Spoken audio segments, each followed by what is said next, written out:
Vamos a explicar en qué consiste el método comunicativo.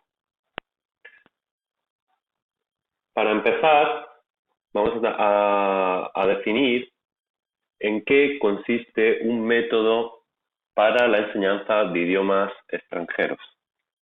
Los investigadores Richard y Rogers, en 1986, establecieron una división tripartita que especifica qué tres componentes componen cualquier método.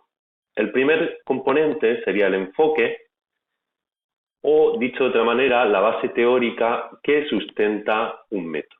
El segundo sería el diseño, es decir, qué objetivos generales y específicos se persiguen, cómo se seleccionan y organizan las actividades de aprendizaje.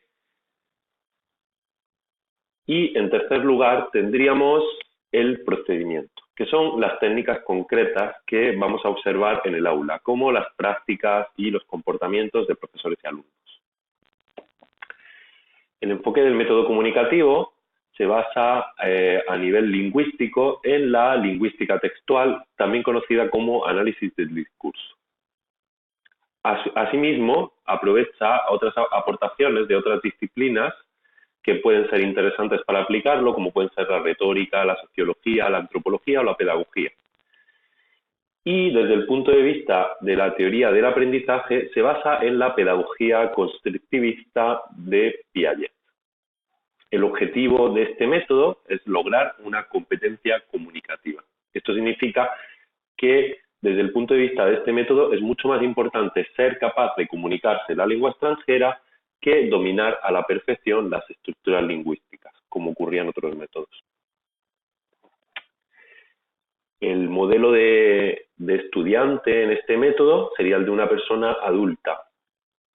Y un poquito más adelante veremos por qué. El método se basa en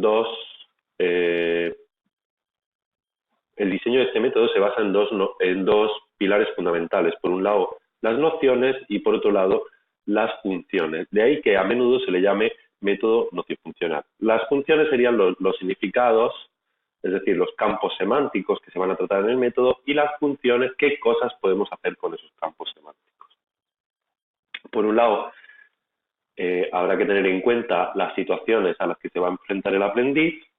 Por otro lado, se van a trabajar con actividades lingüísticas, fundamentalmente ejercicios, y se tienen en cuenta las funciones lingüísticas como objetivos a perseguir. Las nociones serían los campos semánticos comunicativos que nos van a permitir desarrollar estas funciones lingüísticas.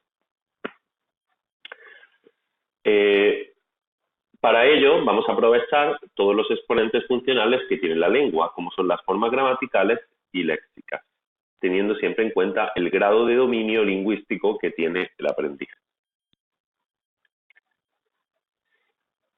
En este método, el alumno pasa a ser el protagonista del proceso de aprendizaje, es decir, es una persona madura y consciente que va a tomar responsabilidad de cómo aprende, de qué procesos son más beneficiosos su aprendizaje y qué procesos lo son menos.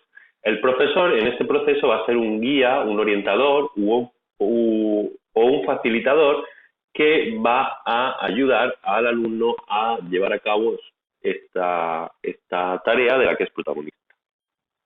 El programa, por tanto, va a ser resultado de la negociación entre los protagonistas del método, que van a ser los alumnos, y el profesor. Respecto al procedimiento, habría que señalar que es un método que trabaja todas las destrezas lingüísticas de forma integrada, es decir, tiene en cuenta la lectura, la escritura, la expresión oral y la audición oral.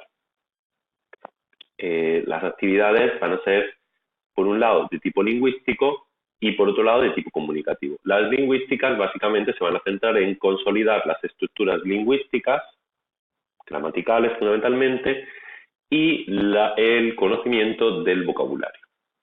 Por otro lado, las actividades comunicativas van a transmitir el contenido, es decir, en ellas va a importar mucho más ser capaz de comunicarse, es decir, ser capaz de transmitir el mensaje que la forma en sí misma. Para lograr lo que se persigue tanto en las actividades lingüísticas como en las actividades comunicativas, este método puede utilizar recursos extralingüísticos, como por ejemplo la kinésica, el lenguaje gestual, la proxémica, es decir, la distancia entre los interlocutores, la cronémica, el uso del ritmo hablando y los silencios, etc.